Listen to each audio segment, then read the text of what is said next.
Welcome student. आज हम review exercise 1 कर रहे हैं। इसका पहला क्वेश्चन एमसीक्यूज का है। तो फर्स्ट में नंबर 1 पे √7 के बारे में हमने बताना है कि ये कौन सा नंबर है। इंटीजर्स है, इंटीजर में है, रेशनल में है, इर्रेशनल में है या नेचुरल में है। तो इसको इर्रेशनल में आएगा। इर्रेशनल में इस तरह से क्योंकि √7 जो है ये एक परफेक्ट स्क्वायर नहीं है। 9 एक परफेक्ट स्क्वायर है क्योंकि ये 3 मल्टीप्लाई 3 हो जाता है और 3 का स्क्वायर लगकर ये आंसर इसका 3 आ जाता है। और इसी तरह 4 भी एक परफेक्ट स्क्वायर होता है। 2 मल्टीप्लाई 2 और 2 का स्क्वायर हो गया और स्क्वायर और अंडर रूट आपस में कैंसिल होने के बाद ये 2 आ गया। तो 4 एक कंप्लीट स्क्वायर है और 7 जो है ये कंप्लीट स्क्वायर नहीं है। तो √7 जब कंप्लीट स्क्वायर नहीं होगा तो फिर हम इसे कहेंगे ये इर्रेशनल है। और पाई और ई दूसरे नंबर पे है। पाई और ई ये दोनों परफेक्ट स्क्वायर हैं कि नहीं है। तो इनकी वैल्यू मैं आपको बताता हूँ कि इनकी वैल्यू कौन सी है। वैल्यू से हम अंदाजा कर लेंगे कि ये क्या है। पाई की वैल्यू होती है 3.14 और ई की वैल्यू होती है 2.7182। तो ये दोनों ही जो है ये अनलिमिटेड हैं और ये 3 डॉट शो करते हैं कि अनलिमिटेड हैं और पॉइंट में भी हैं। इसका मतलब है कि ये परफेक्ट स्क्वायर में नहीं, ये नंबर परफेक्ट स्क्वायर में नहीं आते, इसलिए ये भी इर्रेशनल है।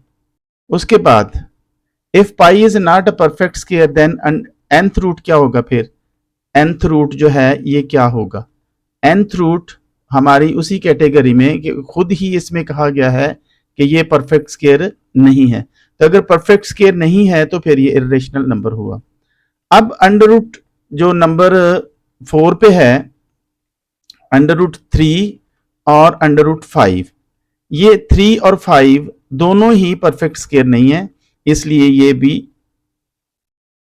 इर्रेशनल नंबर हुआ। और 5वें नंबर पे है कि x belong to r mean real number. तो x is equal to x क्या होगा। ये रियल नंबर से बिलोंग करता है x, और जब कोई नंबर अपने ही नंबर के इक्वल होता है तो वो फिर रिफ्लेक्सिव प्रॉपर्टी होता है। तो एक दफा हम प्रॉपर्टीज में देख लें रिफ्लेक्सिव प्रॉपर्टी क्या होता है। यहाँ पे ये रिफ्लेक्सिव प्रॉपर्टी है नंबर 1 पे ही।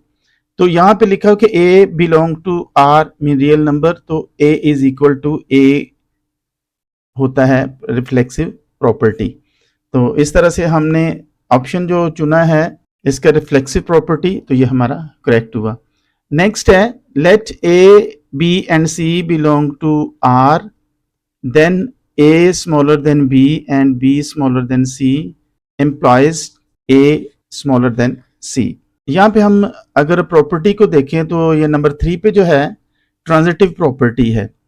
a b c belong to r, a number 2 पे है a b c belong to r, a is greater than b and b is, ये जो उल्टा b दिया हुआ है इसको और कहेंगे a is greater than b and b is greater then c employees that a is greater then c। अगर हम यहाँ पे देखें तो सेम वही प्रॉपर्टी यूज की गई है, इसलिए हम इसे ट्रांजिटिव प्रॉपर्टी कहेंगे। हमारा नेक्स्ट जो है नंबर 7 पे, यहाँ पे एक क्वेश्चन दिया हुआ है जिसको सॉल्व करके हम देखेंगे। क्वेश्चन कौन सा है, 2 पावर x मल्टीप्लाई 8 की पावर दी गई है x और इज इक्वल टू, इसे कहा गया है कि 64 है, तो x की वैल्यू क्या होगी। 2 पावर x है और मल्टीप्लाई है 8 के अगर हम फैक्टर्स बनाएं तो 2 4 जार 8, 2 2 जार 4 और 2 1 जार 2 होता है। तो इसका मतलब है कि 2 है 3 टाइम, इसलिए 3x करेंगे। और इसी तरह अगर 64 के हम फैक्टर्स बनाएं तो 2 6 टाइम आ जाता है। अब यहाँ पे देखें ये जो हिस्सा है इसको हम सॉल्व कर लेते हैं। जब हम मल्टीप्लाई करते हैं तो पावर जो होती हैं वो प्लस हो जाती हैं, तो 3 और x जो पावर्स हैं ये 4x हो जाएंगी और दूसरी तरफ हमारी 2 की पावर 6 है। अगर बेस इक्वल हो यानी कि ये भी 2 है ये भी 2 है तो पावर्स भी इक्वल्स होती हैं। तो यहाँ पे हमारे पास आ जाएगा 2x is equal to 4x is equal to 6। 4 दूसरी तरफ जाकर डिवाइड हो जाएगा। डिवाइड होने के बाद इसको हम अगर 2 से कैंसिल करें, 2 3 ज़ार 6, 2 2 ज़ार 4, तो x आ जाएगा हमारे पास 3/2। तो ये इसका आंसर हुआ। तो हम इसे क्लिक करेंगे 3/2 को। ये हमारा 7वां था। उसके बाद नंबर 8 पे आएगा, late a b belong to R, then a is equal to b and b is equal to a।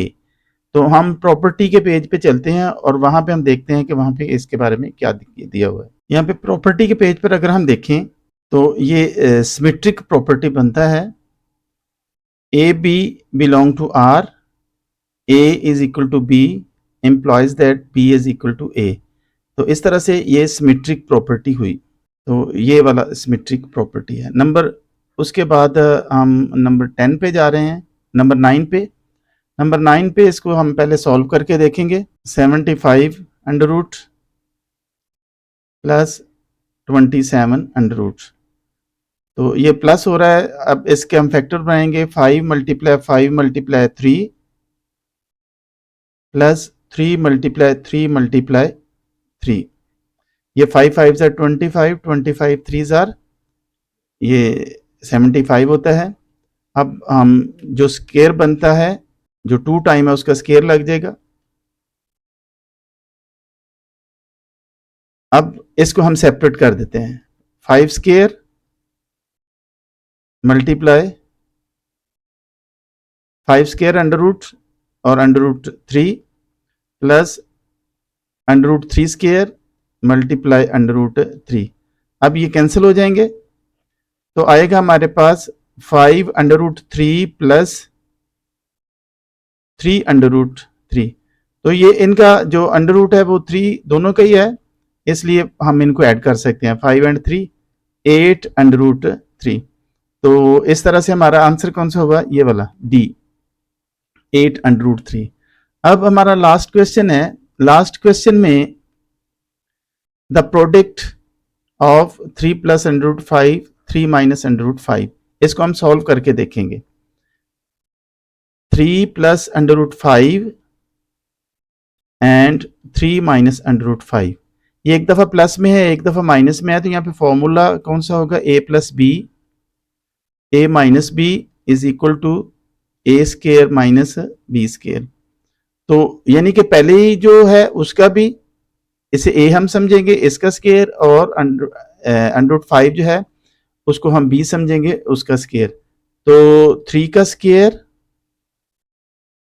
Minus, यहाँ पे देखें फॉर्मूले में माइनस है, माइनस अंडर रूट 5 का स्केयर। ये 3 3 ज़ार 9 हो जाएगा और ये कट जाएगा आपस में, और ये 5 आ गया। तो 9 में से 5 निकालें तो 4 आ जाता है। 4 जो है कंप्लीट स्केयर है 2 का। तो इस लिहाज से ये हमारे पास रेशनल नंबर हुआ, ना तो ये प्राइम नंबर है ना ऑड नंबर, और इनमें से कुछ भी नहीं है, बल्कि ये रेशनल नंबर हुआ। तो इस तरह से हमारा क्वेश्चन नंबर 1 कंप्लीट हुआ। मिलते हैं अगले क्वेश्चन में। तो स्टूडेंट आए हम क्वेश्चन नंबर 2 करते हैं। क्वेश्चन नंबर 2 में कुछ वैल्यूज हमें दी गई हैं। a इज इक्वल टू 3/2 है, b इज इक्वल टू 5/3 है, और c इज इक्वल टू 7/5 है। तो प्रॉपर्टीज हैं, 2 प्रॉपर्टीज दी गई हैं, उनको हम प्रूव करना है। नंबर 1 पे है a into b plus c is equal to a b plus a c. तो ये जो ऊपर वैल्यू दी गई है, ये ए बी और सी की जगह पे हम पुट कर देंगे। तो ए की जगह पे है 3/2, ये लेफ्ट हैंड साइड हम पहले करेंगे, 3/2 इंटू 5/3 प्लस 7/5। 3/2 ये दोनों प्लस हो रहे हैं, इसलिए इनका एलसीएम लेना पड़ेगा हमें। तो डिनोमिनेटर में 5 एंड 3 एंड दोनों को आपस में मल्टीप्लाई किया, 5 3 ज़ार 15, और उसके बाद हम करेंगे इनको क्रॉस मल्टीप्लाई कर देंगे। 5 5 ज़ार 25 प्लस 3 ज़ार 21। तो ये आ जाएगा 3/2, यहाँ पे मल्टीप्लाई का साइन है, मल्टीप्लाई 5 एंड 1 6 2 and 2 4 over 15। अब इसको हम कैंसिल कर सकते हैं। 3 1 ज़र 3, 3 5 ज़र 15, 2 1 ज़र 2 और ये आ गया 23 कैंसिल होने के बाद, तो 23 over 5। इसके बाद हम इसकी राइट हैंड साइड करेंगे, ए बी प्लस ए सी। ए क्या है, ए है हमारे पास 3 over 2 और मल्टीप्लाई बी है 5 over 3 plus 3 over 2 multiply 7 over 5। तो ये आपस में मल्टीप्लाई हो जाएंगे, 3 से 3 कैंसिल हो गया, ये 5 over 2 आ गया और ये आ जाएगा 5 3 ज़र 21 और 5 2 ज़र 10।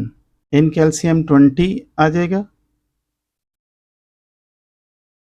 और ये क्रॉस मल्टीप्लाई हो जाएंगे, 5 10 ज़र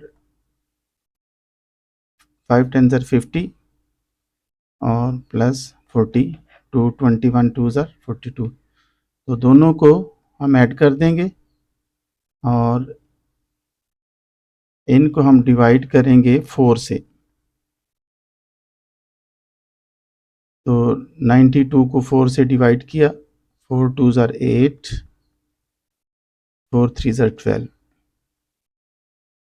तो 23 और 20 को 5 से डिवाइड 4 से डिवाइड करेंगे तो वो आ जाएगा 5। तो इस तरह हमारा आंसर 1 और आंसर 2 जो है ये दोनों सेम है, तो हम कह सकते हैं according to 1 and 2 left hand side is equal to right hand side, क्योंकि दोनों साइडें हमने इक्वल करनी होती हैं। अब हम क्वेश्चन नंबर 2 का पार्ट सेकंड करेंगे। A plus b into c is equal to a c plus b c. तो इसमें सबसे पहले हम लेफ्ट हैंड साइड करते हैं। लेफ्ट हैंड साइड ए की वैल्यू क्या है हमारे पास 3 over 2, बी की वैल्यू 5 over 3 और आगे सी की वैल्यू है 7 over 5 is equal to 3 over 2 multiply 7 over 5 plus 5 over 3 multiply 7 over 5। पहले ए सी यानी कि पहली और लास्ट वाली वैल्यू और फिर बी सी दरमियान वाली और लास्ट वाली वैल्यू आपस में मल्टीप्लाई हो जाएंगे। तो ये लेफ्ट हैंड साइड है, ये राइट हैंड साइड है, ये हम बाद में करते हैं, पहले इसको करते हैं। इस कैल्शियम 6 आ जाएगा, डिनोमिनेटर 3 and 2 है, 6 आ जाएगा। फिर क्रॉस मल्टीप्लाई हम कर देते हैं, 3 को 3 से मल्टीप्लाई किया, 3 3 ज़र 9 और 5 2 ज़र 10 मल्टीप्लाई 7 over 5 है। उसके बाद 10 और 9 को हम ऐड कर देंगे, 19 over 6 multiply 7 over 5।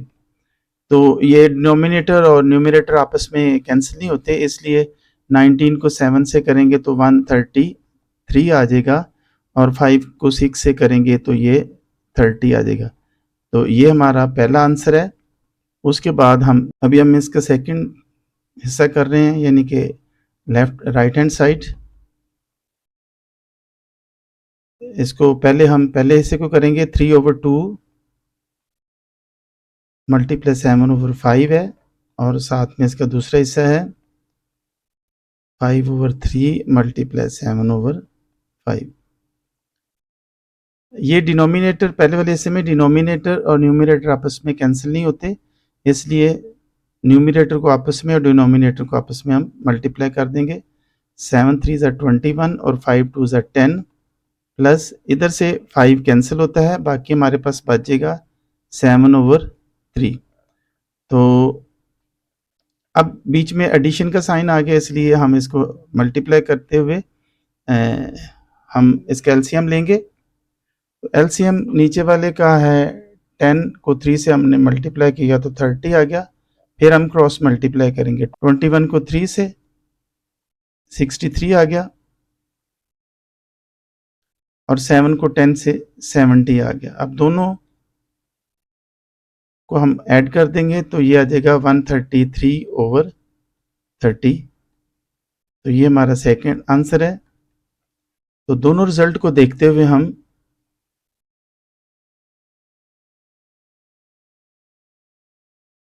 According to 1 and 2 left hand side is equal to right hand side. तो ये हमारा क्वेश्चन नंबर 2 था, उसका दूसरा पार्ट। इसके बाद हम क्वेश्चन नंबर 3 करेंगे, उसके भी 2 पार्ट्स हैं।